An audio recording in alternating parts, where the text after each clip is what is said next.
আজ আমরা ভারতের কিছু গুরুত্বপূর্ণ জলপ্রপাত সম্পর্কে জেনে নেব। কেন্দ্র বা রাজ্য সরকারের যে কোনো চাকরির পরীক্ষায় বিভিন্ন জলপ্রপাত সম্পর্কে কিন্তু অনেক প্রশ্ন এসে থাকে। তা আজকের এই ভিডিওতে আমরা ভারতের বিভিন্ন জলপ্রপাত, সেগুলো কোন রাজ্যে রয়েছে বা কোন নদীর উপর অবস্থিত সেগুলো যেমন জানবো, তার সঙ্গে সঙ্গে এদেরকে আর কি নামে ডাকা হয় বা এদের মধ্যে উচ্চতম কে, এসবই কিন্তু পরপর দেখে নেব। তাহলে চলো আমরা প্রথমে একটু চাকে দেখে আলোচনা শুরু করি। আমাদের প্রথম গুরুত্বপূর্ণ জলপ্রপাতটি হলো কেম্পটি জলপ্রপাত। এটি রয়েছে উত্তরাখণ্ডে মুসৌরি শহরের কাছে। হিমালয়ের কোলে এই জলপ্রপাতটির ধারে নাকি ইংরেজরা ক্যাম্প করে বসে বসে চা খেত, আর তাই ক্যাম্পটি, এখান থেকেই নামটি নাকি হয়েছে কেম্পটি জলপ্রপাত। এখানকার আর একটি গুরুত্বপূর্ণ জলপ্রপাত হলো এই সহস্রধারা জলপ্রপাত। দেরাদুন থেকে মাত্র 14 কিলোমিটার দূরে এই জলপ্রপাতের যে সালফারযুক্ত জল, সেটা নাকি আমাদের চামড়ার পক্ষে খুবই উপযোগী, এবং তাই এখানে স্নান করার জন্য প্রত্যেক বছর হাজার হাজার মানুষ কিন্তু এখানে এসে হাজির হন। তা আমরা তো উত্তরাখণ্ডের দুটো গুরুত্বপূর্ণ জলপ্রপাত সম্পর্কে জানলাম। চলো এবার আমরা যাই মধ্যপ্রদেশে। এখানে যদি আমরা একটু ভালো করে খেয়াল করি তাহলে দেখব মধ্যপ্রদেশে এই যে নর্মদা নদী বয়ে গেছে, এর উপর কিন্তু দুটো খুব গুরুত্বপূর্ণ জলপ্রপাত রয়েছে। একটা হলো এই কপিলধারা জলপ্রপাত, আর একটা অবশ্যই ধোঁয়াধার জলপ্রপাত। তা এই যে কপিলধারা জলপ্রপাতটি, এটি কিন্তু নর্মদা নদীর উপর অবস্থিত প্রথম জলপ্রপাত, এবং এটা নর্মদা নদী যেখানে উৎপত্তি লাভ করেছে, অর্থাৎ এই যে অমরকণ্টক পাহাড়, এখান থেকে মাত্র 8 কিলোমিটার দূরে কিন্তু রয়েছে। এবং মনে করা হয় যে প্রাচীনকালে কপিল মুনি তিনি নাকি এখানে তপস্যা করে গেছেন। আর এই যে ধোঁয়াধার জলপ্রপাত, এটা কিন্তু আমাদের খুব ভালোভাবে মনে রাখতে হবে। এখানে দুটো তথ্য আমাদেরকে জানতে হবে। একটা হলো এর পূর্ব দিকে রয়েছে মধ্যপ্রদেশের সেই বিখ্যাত শহর জব্বলপুর, আর পশ্চিম দিকে নর্মদা নদী যখন বয়ে গেছে আর কি, সেখানে ভেড়াঘাটের কাছে রয়েছে বিখ্যাত মার্বেল রক্স। অনেকে মার্বেল রক্স অফ জব্বলপুরও বলে। তা এই যে সংকীর্ণ উপত্যকা, এর মধ্য দিয়ে নর্মদা নদীতে নৌকা নিয়ে যখন যাওয়া হয়, তা তখন মনে হয় যেন আমরা আমেরিকার গ্র্যান্ড ক্যানিয়নের মধ্যে দিয়ে চলেছি। এমনকি অনেক হিন্দি সিনেমার শুটিং পর্যন্ত এখানে হয়েছে। তা মধ্যপ্রদেশের নর্মদা নদীর উপর এই দুটি জলপ্রপাতকে মনে রাখা কিন্তু খুব একটা কঠিন নয়। আমরা জানি যে নর্দমাতে যদি আবর্জনা থাকে তাহলে কিন্তু কপিল মুনি খুব রেগে যাবেন। তিনি একেবারে তাতে আগুন টাগুন ধরিয়ে চারিদিকে একবারে ধোঁয়া ধোঁয়া করে দেবেন। অর্থাৎ কপিলধারা, ধোঁয়াধার আর নর্মদা, এই তিনটেকে একটু রিলেট করতে পারলেই কিন্তু আমরা এগুলো আর ভুলব না। তা যাই হোক, এবার আমরা দেখে নেব মধ্যপ্রদেশেরই উত্তর পূর্বের এই যে রেওয়া মালভূমি, এখানেও কিন্তু আরো দুটি গুরুত্বপূর্ণ জলপ্রপাত রয়েছে।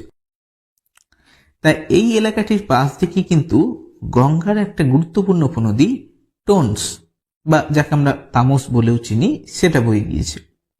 তা এই টোনস এরিয়া একটা উপনদী হচ্ছে বিহার, যার উপরে রয়েছে চাঁচাই জলপ্রপাত, আর রয়েছে মাহানা নদীর উপর কেউটি জলপ্রপাত।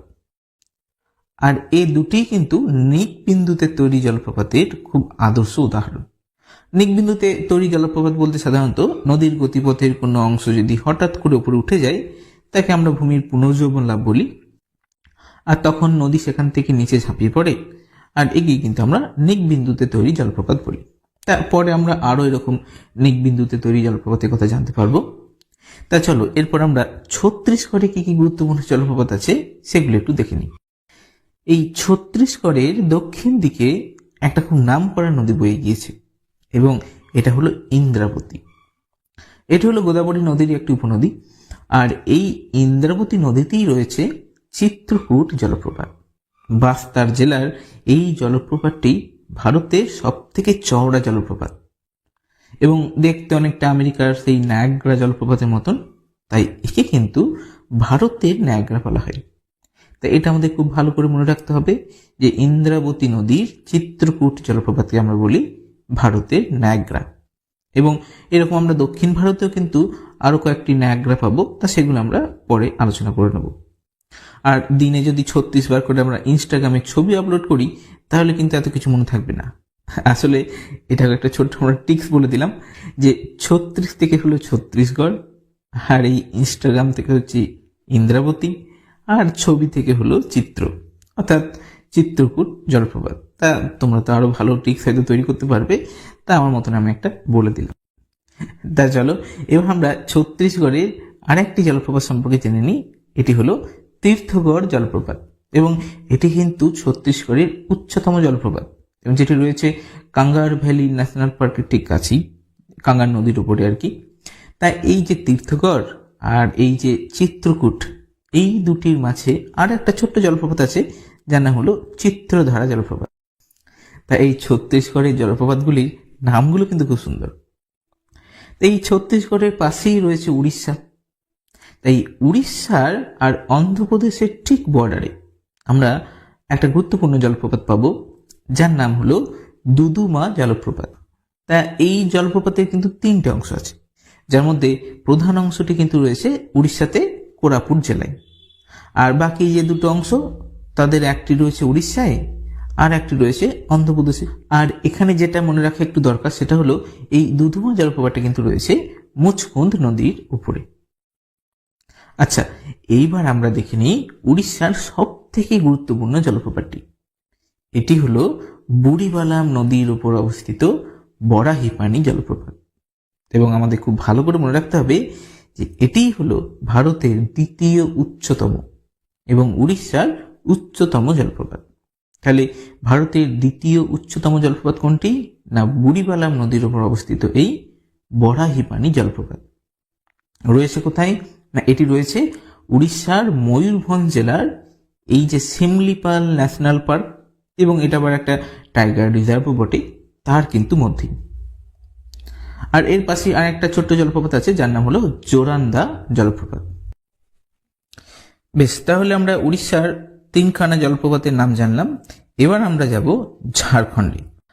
আমরা তো জানি ঝাড়খণ্ডের একটা খুব গুরুত্বপূর্ণ নদী হলো সুবর্ণরেখা, যার উপরেই কিন্তু রয়েছে বিখ্যাত হুড্রু জলপ্রপাত।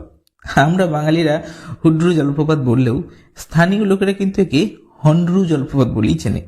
রাঁচি থেকে মাত্র 1-1.5 ঘন্টার পথ কিন্তু এই হুড্রু জলপ্রপাত, তা সেই জন্য বেশ ফেমাসও বটে। তা সোনার দাম যেমন হুড়হুড় করে বাড়ছে, ঠিক তেমনি এই সুবর্ণরেখা নদীর উপর হুড্রু জলপ্রপাতের জলও হুড়হুড় করে পড়ছে।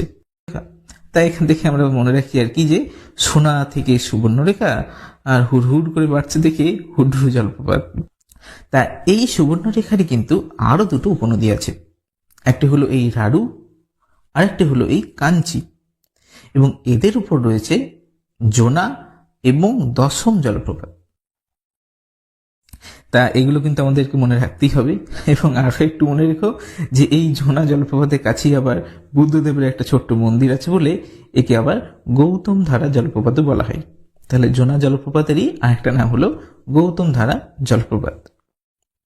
আচ্ছা, এই যে ঝাড়খণ্ডে জলপ্রপাতগুলো আমরা তখন দেখছিলাম, এরা কিন্তু সবাই নিক বিন্দুতে তৈরি জলপ্রপাত, এবং আমরা আগেও ওই মধ্যপ্রদেশে দেখেছি কেউটি, চাঁচায় জলপ্রপাত, ওগুলোও কিন্তু এরকমই নিক বিন্দুতে সৃষ্টি জলপ্রপাতই ছিল। আচ্ছা, আর একটা জলপ্রপাত যার কথা কিন্তু আমাদের না জানলেই নয়, সেটা হলো ঝাড়খণ্ডের প্রায় মাঝ বরাবর বয়ে যাওয়া দামোদর নদের উপর অবস্থিত রাজারাপ্পা জলপ্রপাত। জলপ্রপাতটি হয়তো খুব একটা উঁচু নয়, কিন্তু দেবী ছিন্নমস্তার মন্দিরের জন্য এই এলাকাটি আর এই জলপ্রপাতটি দুটোই কিন্তু খুবই জনপ্রিয়। তা এখানেই পরেশনাথ পাহাড়ের পাশ দিয়েই কিন্তু বয়ে গেছে বরাকর। আমরা জানি যে বরাকর হলো দামোদরী একটি উপনদী, তা এই বরাকরের আবার একটা উপনদী হলো উশ্রী, আর এই উশ্রী নদীর উপরে রয়েছে আবার বিখ্যাত উশ্রী জলপ্রপাত। গিরিডির কাছেই এই উশ্রী জলপ্রপাত, সে রবি ঠাকুরের সহজপাঠী হোক কিংবা সত্যজিৎ রায়ের প্রফেসর শঙ্কুই হোক, এই উশ্রী জলপ্রপাতের নামের সঙ্গে কিন্তু সব বাঙালি কম বেশি পরিচিত। দেখো, এই হলো আমাদের লোধ জলপ্রপাত। মনে রেখো, এটা হলো ঝাড়খণ্ডের উচ্চতম জলপ্রপাত। তো চলো এবার ঝাড়খণ্ড ছেড়ে আমরা যাই মেঘালয়ে, মেঘের দেশে। এখানে মৌসিনরামের আশেপাশেই আমরা পেয়ে যাব 4টে খুব নাম করা জলপ্রপাত। একটি হলো নৌকালিখাই, রেনবো জলপ্রপাত, কিনরেম জলপ্রপাত এবং নসেংটিয়ান জলপ্রপাত। তা এরা কিন্তু সবই খাসি পাহাড়ে অবস্থিত। এই যে নৌকালিকায় জলপ্রপাত, এটা কিন্তু ভারতের উচ্চতম প্লাঞ্জ জলপ্রপাত। দেখো, উচ্চতম জলপ্রপাত নয়, কিন্তু উচ্চতম প্লাঞ্জ জলপ্রপাত। তা প্লাঞ্জ জলপ্রপাত কি, সেটা আমরা যখন প্রশ্ন প্র্যাকটিস করব তখন একটু ভালো করে দেখে নেব। শুধু এখন মনে রাখো যে এটা হলো ভারতের উচ্চতম প্লাঞ্জ জলপ্রপাত। আচ্ছা, এই যে নসেংটিয়াং জলপ্রপাত যেটি রয়েছে, এর কিন্তু আরো দুটো নাম রয়েছে। যেমন একে বলে মৌসুমাই ফলস বা সেভেন সিস্টার জলপ্রপাত, মানে এর 7টা ধারা পাশাপাশি নেমে আসে বলে অনেকে একে সেভেন সিস্টার জলপ্রপাত বলে। তা আমরা তো জানি মেঘালয় হলো মেঘ আর বৃষ্টির দেশ। তা এখানে এত বেশি বৃষ্টি হয় যে লোকেদের নৌকা নিয়ে যাতায়াত করতে হয়। তা এখান থেকে আমরা মনে রাখতে পারি যে মেঘালয়ে নৌকা থেকে নৌকালিকায় আর নসেংটিয়াং জলপ্রপাত। তা মেঘালয়ের আর একটি গুরুত্বপূর্ণ জলপ্রপাত হলো মৌসিনরাম থেকে একটু উত্তরে এই যে শিলং শহর, তার কাছেই রয়েছে এলিফ্যান্ট ফলস। তাহলে মেঘালয়ের আমরা গুরুত্বপূর্ণ জলপ্রপাতগুলো সম্পর্কে কিন্তু সব জেনে নিলাম। এইবার আমরা উত্তর পূর্ব ভারতের আর একটা গুরুত্বপূর্ণ জলপ্রপাতকে দেখে নিই, সেটি হলো ভান তাওয়াং জলপ্রপাত। এবং এটি রয়েছে কোথায় না, মিজোরামে। তো এটা তো মনে রাখা খুবই সহজ। আমরা জানি যে রামচন্দ্র, তিনি বান চালাতে কিন্তু খুব দক্ষ ছিলেন। তা এই রামচন্দ্রের রাম থেকে হলো মিজোরাম, আর বান থেকে হলো ভান তাওয়াং জলপ্রপাত। তাহলে উত্তর এবং পূর্ব ভারতে যে গুরুত্বপূর্ণ জলপ্রপাতগুলো ছিল সেগুলো তো আমরা সব দেখে নিলাম। চলো এবার আমরা দক্ষিণ ভারতে কি কি জলপ্রপাত আছে সেগুলো একটু দেখে নিই, তাহলেই হয়ে যাবে। প্রথমেই আমরা গোয়াতে গেলে দেখতে পাবো দুধসাগর জলপ্রপাত। পরপর 4টি ধাপে নেমে আসা এই জলপ্রপাতটি কিন্তু রয়েছে মান্ডবী নদীতে। আর এই যে আইকনিক ছবিটা, এটা নিশ্চয়ই তোমরা সবাই দেখেছো। বর্ষাকালে দুধসাগর জলপ্রপাত, আর তাকে দেখার জন্য দক্ষিণ পশ্চিম রেলওয়ের ট্রেনগুলোতে অজস্র পর্যটকের ভিড়।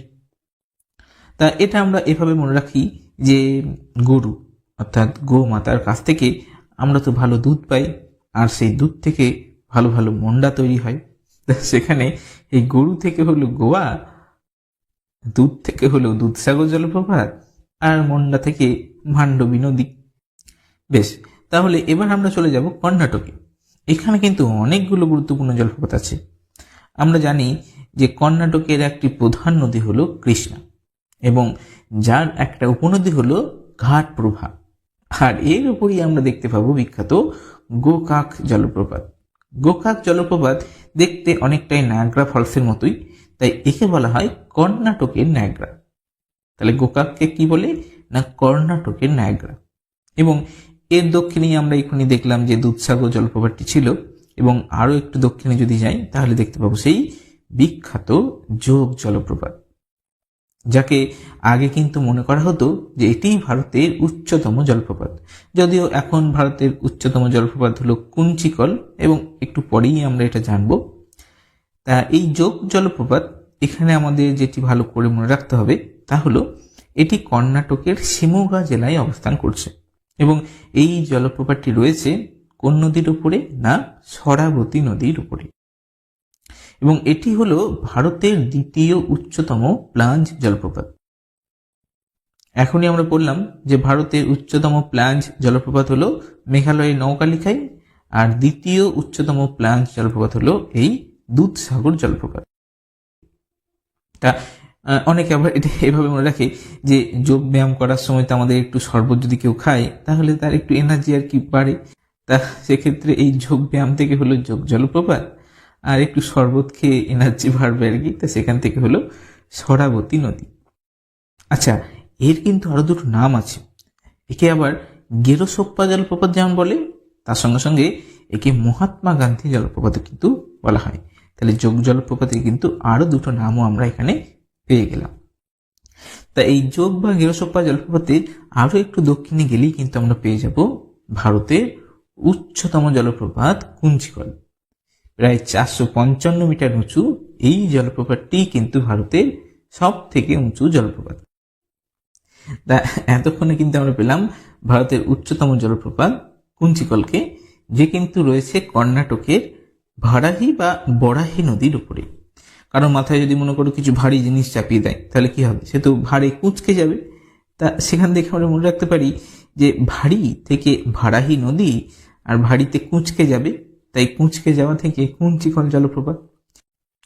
আর এর ঠিক কাছে আর একটা মনে রাখার মতন জলপ্রপাত আছে, সেটা হলো সীতা নদীর উপর অবস্থিত বারকানা জলপ্রপাত। এবার আমরা দেখে নেব দক্ষিণ ভারতের গঙ্গা অর্থাৎ কাবেরী নদীর উপর অবস্থিত কর্ণাটকের অন্যতম বিখ্যাত জলপ্রপাত, এবং এটা হলো শিব সমুদ্রম জলপ্রপাত। তা এই জলপ্রপাত থেকে যে কতবার পরীক্ষায় প্রশ্ন আসে তার কোনো হিসাব নেই। এখানে একটা জিনিস মনে রাখার মতো যে চওড়াতে কিন্তু এটা ভারতের দ্বিতীয় প্রশস্ততম জলপ্রপাত। আমরা সব থেকে চওড়া জলপ্রপাত দেখেছিলাম যে চিত্রকূট জলপ্রপাত, যেটা ছত্তিশগড়ে ইন্দ্রাবতী নদীর উপরে ছিল। আর দ্বিতীয় চওড়া বা প্রশস্ততম জলপ্রপাত কিন্তু হলো এই শিব সমুদ্রম জলপ্রপাত, এবং যেটা রয়েছে কোথায় না দক্ষিণ ভারতের গঙ্গা কাবেরী নদীর উপরে। তা আমরা তো জানি পুরাণ অনুসারে শিবের জটা থেকে গঙ্গার উৎপত্তি, আর শিব সমুদ্রম জলপ্রপাত রয়েছে দক্ষিণ ভারতের গঙ্গা অর্থাৎ কাবেরী নদীর উপরে। তা এরপর এই কাবেরী নদীতেই কিন্তু আর একটা নাম করা জলপ্রপাত রয়েছে।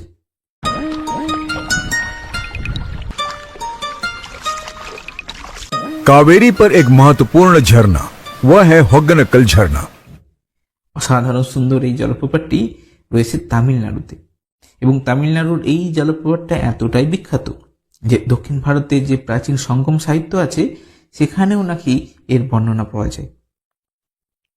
তা আমরা তো একবারে থিওরি শেষ পর্যায়ে চলে এসেছি, এবার আমাদের শুধু কেরালার কয়েকটা নাম করা জলপ্রপাত সম্পর্কে জেনে নিলেই হয়ে যাবে। তা চলো দেখি কেরালাতে কি কি ইম্পর্টেন্ট জলপ্রপাত রয়েছে। প্রথমেই আমরা পেয়ে যাব কেরালাতে সিনেমার পরিচালকদের সব থেকে প্রিয় জলপ্রপাত, সেটা হলো আথিরাপিল্লি জলপ্রপাত। কেরলের ত্রিশূর জেলার চালাকুডি নদীর উপর অবস্থিত এই জলপ্রপাতটিকে কিন্তু দক্ষিণ ভারতের নায়াগ্রা বলা হয়। আমরা আগেই পড়েছিলাম সেই যে ছত্তিশগড়ের ইন্দ্রাবতী নদীর উপর চিত্রকূট জলপ্রপাত, যাকে আমরা বলছিলাম যে ভারতের নায়াগ্রা, তা ঠিক তেমনি আথিরাপিল্লি হলো দক্ষিণ ভারতের নায়াগ্রা। আর গোকাককে আমরা জেনেছিলাম যে কর্ণাটকের নায়াগ্রা। তা এই যে আথিরাপিল্লি জলপ্রপাত, এটা মণিরত্নমের দিলসে থেকে রাজামৌলির বাহুবলী, ভারতের অজস্র সিনেমার শুটিং কিন্তু হয়েছে এই জলপ্রপাতের ধারেই, এবং তাই এটা পর্যটকদের কাছে আর পরীক্ষকদের কাছেও খুব পছন্দের একটা জায়গা, এবং অনেক পরীক্ষাতেই কিন্তু এই জলপ্রপাত থেকে প্রশ্ন আসে। আর এই আথিরাপিল্লি জলপ্রপাতের ঠিক পাশেই রয়েছে কেরলের আরেকটি নামকরা জলপ্রপাত ভাজাচাল জলপ্রপাত। এটিও চালাকুডি নদীর উপরেই অবস্থিত। তাহলে আমাদের ভালোভাবে কিন্তু মনে রাখতে হবে যে চালাকুডি নদীর উপরে ভাজাচাল আর আথিরাপিল্লি এই দুটি কেরলের বিখ্যাত জলপ্রপাত কিন্তু রয়েছে। তাহলে এই গেল আমাদের ভারতের জলপ্রপাত সম্পর্কে বেশ কিছু তথ্য। তা চলো এবার আমরা দেখে নিই প্রিভিয়াস ইয়ারে এখান থেকে কি কি প্রশ্ন দিয়েছিল, তাহলেই আমাদের আলোচনা কিন্তু শেষ। তাহলে আমরা দেখে নিই আজকে আমাদের প্রথম প্রশ্ন কি দিয়েছে। দেখো বলছে যে ভারতের উচ্চতম জলপ্রপাতটি কোন রাজ্যে অবস্থিত, এবং এটি কিন্তু WBCS মেন্সে 2016 সালে এই প্রশ্নটি দিয়েছিল। তা তোমরা তো জানো যে ভারতের উচ্চতম জলপ্রপাত অর্থাৎ কুঞ্চিকল সেটি রয়েছে কোথায় না, সেটি কিন্তু অবশ্যই রয়েছে কর্ণাটকে। তাহলে কর্ণাটকে রয়েছে আমাদের ভারতের উচ্চতম জলপ্রপাত কুঞ্চিকল। আর যদি বলতো এটি কোন নদীর উপর রয়েছে, এটাও তো মনে রাখা খুব সহজ যে কোনো ভারী জিনিসের চাপে কিন্তু বাকি জিনিস কুঁচকে যেতে পারে। তা সেখান থেকে মনে রাখবো যে ভারাহি নদীর উপরই কিন্তু রয়েছে এই বিখ্যাত কুঞ্চিকল জলপ্রপাত, এবং রয়েছে কর্ণাটক রাজ্যে। তা কর্ণাটকে কিন্তু অনেকগুলো গুরুত্বপূর্ণ জলপ্রপাত আমরা পেয়ে যাব। পরের প্রশ্ন বলছে শিব সমুদ্রম জলপ্রপাত, এটাও কিন্তু কর্ণাটকেরই একটি খুব বিখ্যাত জলপ্রপাত এবং দক্ষিণ ভারতের। এটি কোন নদীতে রয়েছে? তা শিব সমুদ্রম, শিবের মাথা থেকে আমরা জানি যে গঙ্গার উৎপত্তি, আর দক্ষিণ ভারতের গঙ্গা মানে পবিত্রতার দিক থেকে আর কি, সেটা তো কাবেরী। তা কাবেরী নদীর উপরেই কিন্তু রয়েছে শিব সমুদ্রম জলপ্রপাত। এবং এই কাবেরী নদীর উপরে আর একটা খুব গুরুত্বপূর্ণ জলপ্রপাত ছিল, সেটা হলো হোগেনাক্কাল জলপ্রপাত, এবং সেটা কিন্তু অবশ্যই কোথায় ছিল, সেটা কিন্তু ছিল তামিলনাড়ুতে। আর শিবসমুদ্রম কোথায় রয়েছে? সে কিন্তু রয়েছে আমাদের কর্ণাটকে, মহীশূর আর ব্যাঙ্গালোরের ঠিক মাঝামাঝি জায়গা করে কিন্তু আমরা এই শিবসমুদ্রম জলপ্রপাতকে পেয়ে যাব। খুব নাম করা জায়গা এটাও। আচ্ছা, এরপরে দেখো বলছে কপিলধারা জলপ্রপাত এটি কোন নদীর উপর রয়েছে? তো এগুলো কিন্তু বেশিরভাগই প্রিভিয়াস ইয়ারের প্রশ্ন, এছাড়া বেশ কিছু আমাদের প্র্যাকটিসের প্রশ্ন কিন্তু আমরা দেখব। তা কপিলধারা জলপ্রপাত এটি আমরা জানি যে নর্মদা নদীর উপরে দুটি খুব বিখ্যাত জলপ্রপাত ছিল, তার মধ্যে একটি কিন্তু আমাদের এই কপিলধারা। নর্মদা নদী ভারতের প্রায় মাঝ বরাবর পশ্চিম দিকে বয়ে এসছে, তার উপরে কিন্তু প্রথমেই অমরকণ্টকের কাছেই যে জলপ্রপাতটি ছিল সেটি এই কপিলধারা, আর একটু দূরে জব্বলপুরের কাছে যেখানে ভেড়াঘাটের বিখ্যাত সেই মার্বেল রক্স রয়েছে সেখানে কিন্তু ছিল ধোঁয়াধার জলপ্রপাত। তাহলে নর্মদার উপরে আমরা দুটো জলপ্রপাত পাচ্ছি, একটা হলো কপিলধারা, একটা ছিল ধোঁয়াধার। আমাদের উত্তর হয়ে যাচ্ছে নর্মদা। নেক্সট প্রশ্ন বলছে যোগ জলপ্রপাত কোন নদীর উপর অবস্থিত? দেখো এটা কতবার পরীক্ষায় এসছে এবং বিভিন্ন পরীক্ষাতে ঘুরিয়ে ফিরিয়ে হয়তো এই প্রশ্নটা আবার দিতে পারে। এবং যোগ কিন্তু আমরা জানি যে আগে ভারতের উচ্চতম জলপ্রপাত হিসেবে একেই মানা হতো, যদিও পরে আর কি দেখা গিয়েছে কুঞ্চিকলের হাইটই সব থেকে বেশি। তাই এটাও কিন্তু কর্ণাটকেরই আরেকটা গুরুত্বপূর্ণ জলপ্রপাত। আর আমরা জানি যে যোগব্যায়াম করার সময় শরবতের খুব প্রয়োজন আর কি, তা সেই যোগ শরবত থেকে সরাবতী নদী। তাহলে যোগ জলপ্রপাতকে কোথায় পেয়ে যাচ্ছি? না, সরাবতী নদীর উপরে আমরা পেয়ে যাব যোগ জলপ্রপাত। নেক্সট কি প্রশ্ন বলেছে দেখো দেখো এবার প্রশ্নের স্ট্যান্ডার্ড যেন একটু করে বেড়েছে। বলেছে নিম্নলিখিত কোনটি সঠিক জোড়া নয়? অর্থাৎ বেশ কয়েকটা জলপ্রপাত আর সেগুলো কোন নদীতে আছে সেগুলো বলে দিয়েছে, তো আমাদেরকে বলতে হবে যে কোনটি ঠিক বা কোনটি ভুল, মানে কোনটি ভুল সেটা কি নির্ণয় করতে হবে। দেখো বলেছে একে একে দেখি। শিবসমুদ্রম জলপ্রপাত কাবেরী নদী, আমরা তো এক্ষুনি দেখলাম, অবশ্যই এটা কিন্তু ঠিক দেওয়া আছে। আচ্ছা, সহস্রধারা জলপ্রপাত এটা কি বালদি নদীতে? দেখো আমরা কিন্তু থিওরিতে এটা কিন্তু পড়িনি, মানে প্রশ্নতে যেগুলো আছে সেখানে জানার জন্য থিওরিতেও কিছু কিছু আমরা মানে বাদ রেখেছি, যেগুলো প্রশ্ন করার সময় আমরা কভার করে দেবো। তবে এটা একটু পরে দেখছি যদি বুঝতে না পারা যায়। আচ্ছা, গেরোসোপ্পা জলপ্রপাত, আমরা জানি যে গেরোসোপ্পা মানে কিন্তু কোনটা? না, যোগ জলপ্রপাত, বা আমরা যাকে মহাত্মা গান্ধী জলপ্রপাত বলি। তাই এটা কিন্তু কি কাবেরী নদীতে? তা তো নিশ্চয়ই নয়, এটা কিন্তু মনে হচ্ছে যেন ভুল দিয়েছে। তা এই একটা ভুল পেয়ে গেলাম, নিশ্চয়ই একটাই জোড়া থাকবে। আর একটা বলেছে ধোঁয়াধার জলপ্রপাত, তা এটা তো নর্মদা, এটাও ঠিক দেওয়া আছে। তাহলে নিশ্চয়ই এটা এটা আর এটাও ঠিক। দেখো উপরে দুটো ভুল এরকম দিলে কিন্তু আরো কঠিন হতো হয়তো। তা আমাদের একটু মনে রাখতেই হবে যে সহস্রধারা এটি কিন্তু বালদি নদীতে রয়েছে এই জলপ্রপাতটি। তার আমাদের উত্তর হয়ে যাবে কি? না, গেরোসোপ্পা জলপ্রপাত এটি কিন্তু ঠিক অপশন দেয়নি, এটি কাবেরী নদীতে হতো না, এটা হতো কোথায়? না, অবশ্যই সরাবতী নদীর উপরে। তাহলে আমাদের এটাই উত্তর হয়ে যাচ্ছে যে এই জোড়াটি ঠিক নয়। নেক্সট প্রশ্ন বলেছে কেরালার বৃহত্তম জলপ্রপাত কোনটি? কেরালাতে আমরা এখনই দুটি খুব বিখ্যাত জলপ্রপাতের নাম শুনলাম, তা দেখি তাদের নাম আছে কিনা। দুধসাগর এটা তো হবে না, এটা তো গোয়াতে রয়েছে। কুঞ্চিকল এটাও হবে না, এটা কর্ণাটকে রয়েছে।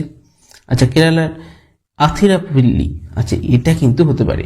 আর একটা আছে ভাজাচাল, এটাও হতে পারে। দেখো দুটোই কিন্তু আমাদের কেরালার, কিন্তু মনে রাখতে হবে আথিরাপিল্লি কি বলা হচ্ছে? কেরালার বৃহত্তম জলপ্রপাত, মানে এটাই আর কি কেরালার খুব নাম করা জলপ্রপাতও বটে, এবং যাকে আমরা দক্ষিণ ভারতের নায়গ্রা বলেও কিন্তু অনেক সময় চিনে থাকি। তা আথিরাপিল্লি কিন্তু চালাকুডি নদীর উপরে রয়েছে। তাহলে চালাকুডি নদীর উপরে দুটো জলপ্রপাত ছিল, আথিরাপিল্লি আর ভাজাচাল, তার মধ্যে কিন্তু আথিরাপিল্লি সব থেকে বড়। নেক্সট বলছে হুড্রু জলপ্রপাত এটি কোন নদীতে রয়েছে? তো তোমরা তো সবাই জানো যে হুড্রু এটা আমাদের ঝাড়খণ্ডে রয়েছে। হুড্রু জলপ্রপাতে জল যেমন হুড় করে পড়ছে, তেমনি সোনার দামও কিন্তু হুড় করে বাড়ছে। তা সেখান থেকে সুবর্ণরেখা, অর্থাৎ হুড্রু জলপ্রপাত কোথায় রয়েছে? না, অবশ্যই সুবর্ণরেখা নদীর উপরে। আর আমরা জানি যে সুবর্ণরেখারই আবার আরো দুটো উপনদী ছিল, একটা হচ্ছে রাঢ়ু, একটা ছিল কাঞ্চি। তা সেই রাঢ়ু নদীর উপরে ছিল জনা, আর এই কাঞ্চি নদীর উপরে ছিল দশম জলপ্রপাত। আর এখানে হুড্রু কিন্তু চলে আসছে কোথায়? না, সুবর্ণরেখার উপরে। তাহলে তিনটে জলপ্রপাত আমাদেরকে একটু ভালো করে মনে রাখতে হবে। নেক্সট দেখো দেখো এখানে আবার সাজাতে দিয়েছে কিভাবে, এটা কিন্তু সিডিএসে পড়া একটি প্রশ্ন। কিভাবে সাজাতে দিয়েছে দেখিনি। বলছে যে বারকানা এটি কোন রাজ্যে রয়েছে সেগুলো এদিকে দিয়ে দিয়েছে, তো আমাদেরকে খুঁজে বার করতে হবে কোনটা কোনখানে রয়েছে। তো আমরা দেখো যেগুলো পড়লাম এখনই তার মধ্যে থেকে কোনটা আমাদের চেনা চেনা লাগছে। দেখো দুধসাগর তো খুব চেনা, তো আমরা জানি যে দুধসাগর তো গোয়াতে রয়েছে, তাহলে এটা নিশ্চয়ই 4 নম্বর হয়ে যাবে। আচ্ছা, দুদুমা এটাও আমরা দেখলাম যে উড়িষ্যাতে ছিল, তাহলে এটা 2 নাম্বার হয়ে যাবে। তা দেখো মাঝখানে কিন্তু 42 আসছে, মানে 4 আর 2 আসছে। তা দেখো এটাতেও নেই 4 2, তাহলে এটা হবে না। এটাই আছে, তাহলে এটা হতে পারে। এখানেও মাঝে 4 2 আছে, তাহলে এটা হতে পারে। আর এখানে 2 4 আছে, এটা হবে না। তাহলে আমাদের কিন্তু এই দুটো হতে পারে। তো এদের মধ্যে আমরা কোনটা হবে দেখি। আচ্ছা, কিলিউড আর বারাকানা, তো এদের মধ্যে আমরা বারাকানাটা পড়েছিলাম। এটা কিন্তু সেই কুঞ্চিকলের কাছেই ছিল বারাকানা জলপ্রপাত, এবং এটা তাহলে কর্ণাটকে।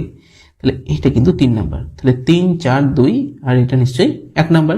কিলিউড কিন্তু অবশ্যই তামিলনাড়ুর একটি জলপ্রপাত। তাহলে সবসময় যে আমরা সব জলপ্রপাতের নামগুলো জানতে পারবো তা নাও হতে পারে।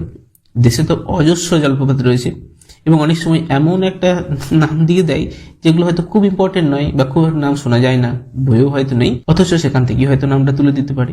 তা এই ধরনের প্রশ্ন কিন্তু আমাদেরকে কনফিউশনে ফেলার জন্য করে থাকে।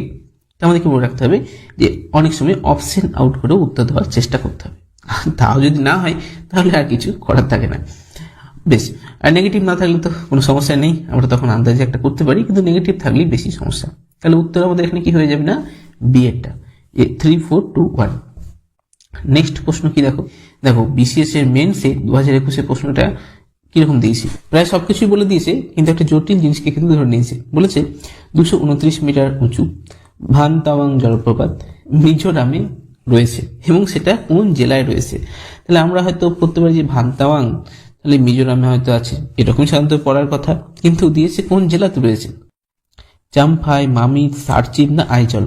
তো এটা কিন্তু আমাদেরকে মনে রাখতে হবে যে এটা কিন্তু সার্চিপ জেলাতে রয়েছে। তো এই ধরনের প্রশ্নের উত্তর কিন্তু করা কখনোই সহজ নয়, যথেষ্ট টাফ প্রশ্ন এটা।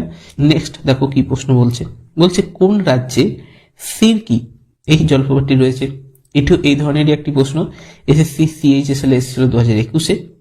তা সিরকি কিন্তু রয়েছে অবশ্যই অরুণাচল প্রদেশে। অরুণাচল প্রদেশের একটি জলপ্রপাত হলো এই সিরকি জলপ্রপাত।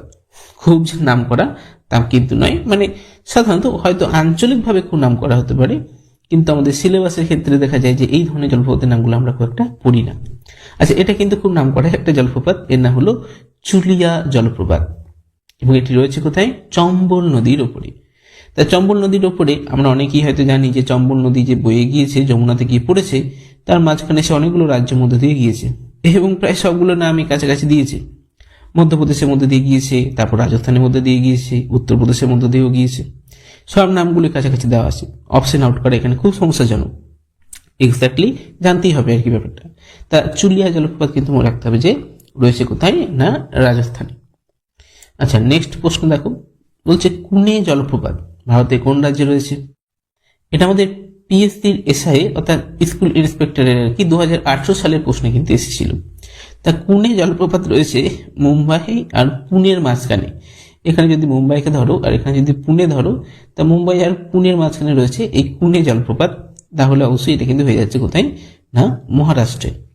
আচ্ছা দেখো, এই ধরনের জলপ্রপাতগুলো কিন্তু সচরাচর খুব একটা আমরা বইতে বা আন্দাজ করা খুব মুশকিল যে এই ধরনের প্রশ্ন আসতে পারে। নেক্সট প্রশ্ন দেখো, তাহলে আমাদেরকে কিন্তু যেগুলো ইম্পর্টেন্ট, যেগুলো সাধারণত বইতে দেওয়া থাকে, সিলেবাসের মধ্যে থাকে, বা হয়তো রিসেন্ট কোনো খবরে রয়েছে, এমন ধরনের জলপ্রপাতগুলোকে হয়তো পড়ে রাখতে পারি। তাছাড়া খুব অড কোনো জলপ্রপাতগুলো মুখস্থ করে আমাদের বাকি জিনিস যেগুলো খুব দরকারি সেইগুলো ভুলে গেলে কিন্তু চলবে না। নেক্সট প্রশ্ন বলছে মার্বেল ফলস কোন নদীতে রয়েছে। এটা নিশ্চয়ই তোমরা সবাই জানো যে মার্বেল ফলস কিন্তু রয়েছে নর্মদা নদীতে। এই যে দূরে আমরা দেখতে পাচ্ছি, এইটা হলো ধোঁয়াধার জলপ্রপাতের এরিয়া, আর এখান থেকে এই যে নদীটা চলে এসছে নর্মদা, এই দুতীরে কিন্তু এই মার্বেল পাথরের দেওয়াল কেটে গভীর উপত্যকা তৈরি করে বয়ে গিয়েছে আমাদের নর্মদা। তাহলে মার্বেল রক্স রয়েছে নর্মদায়, এবং এটি পড়ছে মধ্যপ্রদেশে ভেড়াঘাটের কাছে। এটা একটা খুব ভালো প্রশ্ন রয়েছে, বলছে কোন শহরকে জলপ্রপাতের শহর কিন্তু বলা হয়, দ্য সিটি অফ ওয়াটারফলস। প্রচুর জলপ্রপাত রয়েছে আশেপাশে। তা তোমরা নিশ্চয়ই ছবিটা দেখলেই বুঝতে পারছো যে এই যে আমাদের রাঁচি, ঝাড়খণ্ডের রাজধানী, তা এই রাঁচির আশেপাশেই এরকম আমরা দেখতে পাবো হুড্রু জলপ্রপাত, যেটা ছিল সুবর্ণরেখা নদীর উপরে। তার কাছে ছিল জোনা জলপ্রপাত, দশম জলপ্রপাত। এছাড়া রাঁচির একটু দূর দিকে কিন্তু বয়ে গিয়েছে আমাদের দামোদরের উপরে ছিল রাজারাপ্পা জলপ্রপাত। তারপর এদিক থেকে এই উশ্রী জলপ্রপাত ছিল বরাকার নদীর উপনদী উশ্রীর উপরে। অর্থাৎ রাঁচির কাছাকাছি কিন্তু অজস্র ছোট বড় কিন্তু জলপ্রপাত রয়েছে, এবং সেই জন্যই রাঁচিকে বলা হয় ভারতের সিটি অফ ওয়াটারফলস, অর্থাৎ জলপ্রপাতের শহর। তাহলে আজ এই পর্যন্তই, আবার দেখা হবে নতুন কোনো ভিডিওতে, নতুন কোনো টপিক নিয়ে। ততদিন সকলে ভালো থাকবেন, সুস্থ থাকবেন আর সকলকে আনন্দে রাখবেন।